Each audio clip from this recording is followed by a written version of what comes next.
السلام علیکم ورحمۃ اللہ وبرکاتہ۔ الحمد للہ والصلاۃ والسلام علی رسول اللہ وبعد۔ اللہ کے فضل و کرم سے ہم لوگ منہاج العربیہ کی پہلی جلد پڑھ رہے ہیں، اور اس سے پہلے ہم لوگ درس نمبر 8 تک پڑھ چکے ہیں۔ انشاءاللہ آج ہم لوگ درس نمبر 9 پڑھیں گے۔ دیکھیے، درس نمبر 9 میں جو اہم بات ہے وہ یہ ہے کہ اس میں انا، انتا اور ہوا کا استعمال بتلائے ہیں۔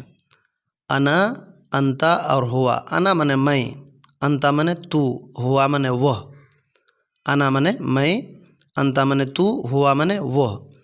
دیکھیے، آدمی 3 طرح سے ہوتے ہیں، 3 طرح کے آدمی ہوتے ہیں بات کرنے کے اعتبار سے۔ ایک تو بات کرنے والا ہوتا ہے، اور ایک تو سننے والا ہوتا ہے، اور ایک تو یہاں موجود نہیں رہتا ہے، وہ غائب ہوتا ہے، وہ غائب ہوتا ہے۔ تو بات کرنے والے کو متکلم کہتے ہیں، اور جو سن رہا ہے اس کو مخاطب کہتے ہیں، اور جو یہاں نہیں ہے اس بات چیت میں اس کو غائب کہتے ہیں۔ تو بات کرنے والا ایک ہو سکتا ہے یا ایک سے زیادہ ہو سکتے ہیں، سننے والا بھی ایک ہو سکتا ہے یا ایک سے زیادہ ہو سکتے ہیں۔ جو یہاں نہیں ہے وہ ایک ہوگا یا تو ایک سے زیادہ ہو سکتے ہیں۔ تو اگر بات کرنے والا ایک ہے تو اس کے لیے انا استعمال ہوتا ہے۔ انگلش میں بھی جس طریقے سے فرسٹ پرسن، سیکنڈ پرسن اور تھرڈ پرسن ہوتا ہے، تو سیم اسی طریقے سے عربی میں بھی متکلم، مخاطب اور غائب ہوتا ہے۔ اگر بات کرنے والا ایک ہے تو انا، میں، اور اگر ایک سے زیادہ ہیں تو اس کے لیے دوسرے استعمال ہوتے ہیں۔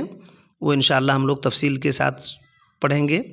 جیسے اگر ایک سے زیادہ ہیں تو نحن، ہم استعمال ہوتا ہے۔ انتا من تو، ایک آدمی، سامنے ایک آدمی ہے تو اس کے لیے انتا استعمال ہوگا۔ اگر 2 ہے تو انتما ہوگا۔ اگر 2 سے زیادہ ہیں، 3 سے زیادہ ہیں تو انتم ہوگا، انتم۔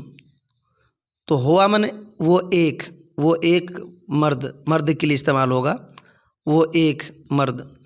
ایک سے زیادہ ہے تو ہما ہوگا، اور 2 سے زیادہ ہیں، 3 اور 3 سے زیادہ تو ہم استعمال ہوگا۔ تو اتنا ذہن میں رکھیے، انا من میں، انتا من تو، اور آپ، اور ہوا من وہ۔ تو دیکھیے ہم لوگ پڑھتے ہیں، اس کا استعمال یہاں بتلایا گیا ہے، دیکھتے ہیں۔ دیکھیے،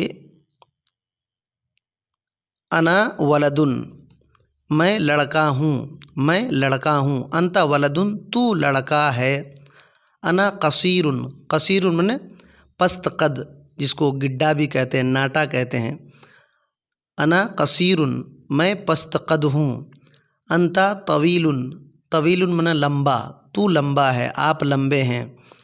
انا سمینن، میں موٹا ہوں، سمینن منے موٹا، سین کے ساتھ سمینن منے موٹا، اور ثا کے ساتھ ثمینن منے قیمتی۔ تو انا سمینن، میں موٹا ہوں۔ انتا ہزیلن، ہزیلن منے دبلا، پتلا، تھن، دبلا۔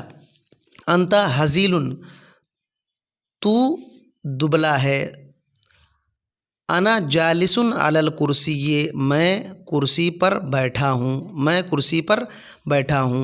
وہوا واقفن علی الارض، واو من اور، ہوا من وہ، واقفن من کھڑا ہے، علی من پر، اور ارض من زمین، اور وہ زمین پر کھڑا ہے، اور وہ زمین پر کھڑا ہے۔ ایک بار پھر سے دیکھیے، انا ولدن، میں لڑکا ہوں۔ انتا ولدن، تو لڑکا ہے۔ انا قصیرن، میں پست قد ہوں۔ انتا طویلن، تو لمبا ہے۔ انا سمینن، میں موٹا ہوں۔ انتا ہزیلن، تو دبلا ہے۔ انا جالسن علی الکرسی، میں کرسی پر بیٹھا ہوں۔ وہو واقفن علی الارض، اور وہ زمین پر کھڑا ہے۔ آگے ہم لوگ دیکھتے ہیں۔ دیکھیے، یہاں اسی کو اور استعمال کر کے بتلایا گیا ہے۔ انا مشغول بالقراءۃ، میں مشغول ہوں، کس میں مشغول ہوں؟ بالقراءۃ، پڑھنے میں۔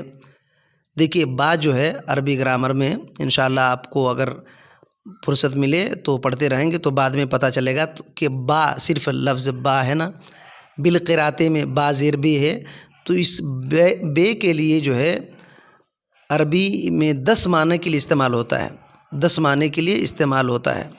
تو انا مشغول بالقراءۃ، میں پڑھنے میں مشغول ہوں، وہو مشغول باللعب، اور وہ کھیلنے میں مشغول ہے، اور وہ کھیل میں مشغول ہے۔ انا مسلم، میں مسلمان ہوں، وہو ایضاً مسلم، ایضاً من بھی، اور وہ بھی مسلمان ہے۔ انا فی القراءۃ وہو فی اللعب، انا فی القراءۃ میں پڑھنے میں ہوں، وہو فی اللعب اور وہ کھیلنے میں ہے۔ کوئی پڑھنے میں ماہر ہوتے ہیں، کوئی کھیلنے میں ماہر ہوتے ہیں۔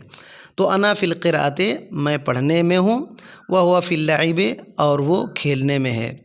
ھذا جید فی القراءۃ، جید من عمدہ، اچھا، جس طریقے سے انگلش میں بھی گڈ، بیٹر، بیسٹ ہوتا ہے، تو اس میں بھی اس طریقے سے ہوتا ہے۔ تو ھذا جید فی القراءۃ، یہ ہے پڑھنے میں عمدہ ہے، وذالک جید فی اللعب، اور وہ کھیل میں اچھا ہے، عمدہ ہے، وہ کھیل میں عمدہ ہے۔ تو یہ عربی کے جملوں کا ترجمہ ہو گیا۔ یہاں دیکھیے اسئلہ دیے ہوئے ہیں، سوالات، اسئلہ، تو آپ دیکھ سکتے ہیں اس میں سوال کیے گئے ہیں، آپ اس کا خود سے جواب دیجئے پڑھنے کے بعد، اس کو دہرائیے، اپنے بچوں کو سکھائیے۔ من انتا، تو کون ہے، آپ کون ہیں؟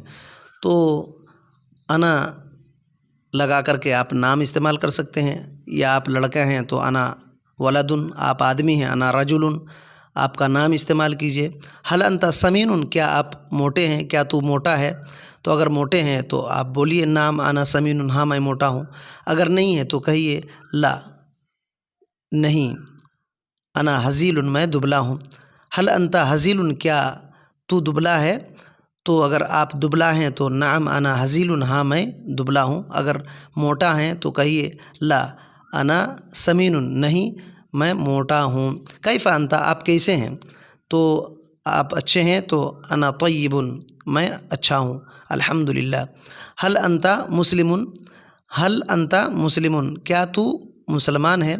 نعم انا مسلم، ہاں میں مسلمان ہوں۔ حل للہ حمد، کیا اللہ کے لیے حمد ہے، تعریف ہے؟ تو نعم للہ حمد، ہاں اللہ کے لیے حمد ہے۔ کیف ہوا، وہ کیسا ہے، وہ کیسا ہے؟ تو ہوا طیب، وہ اچھا ہے۔ حل انت جید فی اللعب، کیا آپ کھیلنے میں عمدہ ہیں؟ اگر آپ کھیلنا جانتے ہیں تو کہیے نعم انا جید فی اللعب، ہاں میں کھیلنے میں عمدہ ہوں۔ اگر نہیں ہے تو لا، نہیں۔ این الاستاذ، استاد کہاں ہے؟ تو الاستاذ فی المدرسۃ، استاد مدرسہ میں ہے۔ الاستاذ فی المسجد، استاد مسجد میں ہے یا تو کرسی پر ہے۔ الاستاذ علی الکرسی وغیرہ استعمال کر سکتے ہیں۔ اسی طریقے سے اب دیکھیے یہاں ترجمہ کرو لکھا ہوا ہے، کچھ اردو کے جملے دیے گئے ہیں، اس کا ترجمہ کرنا ہے۔ تو وہ لکھنے میں اچھا ہے، ذالک طیب یا جید، ذالک جید فی الکتابۃ، میں لمبا ہوں، انا طویل، پست قد نہیں، لا قصیر، لا قصیر، انا طویل لا قصیر، اسلام دین ہے، الاسلام دین، تو کھیل میں اچھا ہے، انت جید فی اللعب، انت جید فی اللعب، پانی وضو کے لیے ضروری ہے، پانی وضو کے لیے ضروری ہے۔ الماء ضروری للوضوء، الماء ضروری للوضوء، دیکھیے وضو، وضو اور وضو میں بہت فرق ہے، تو یہاں وضو پیش، واو کے پیش کے ساتھ پڑھیے، الماء الماء ضروری للوضوء، وہ عمل سے ہے، وہ عمل سے ہے، ذالک من العمل، ذالک من العمل، وہ پڑھنے میں اچھا ہے، ذالک جید فی القراءۃ، علم بھی مفید ہے اور کھیل بھی مفید ہے۔ بھی کا معنی عربی میں ایزا، ایزا کا معنی بھی ہوتا ہے۔ العلم مفید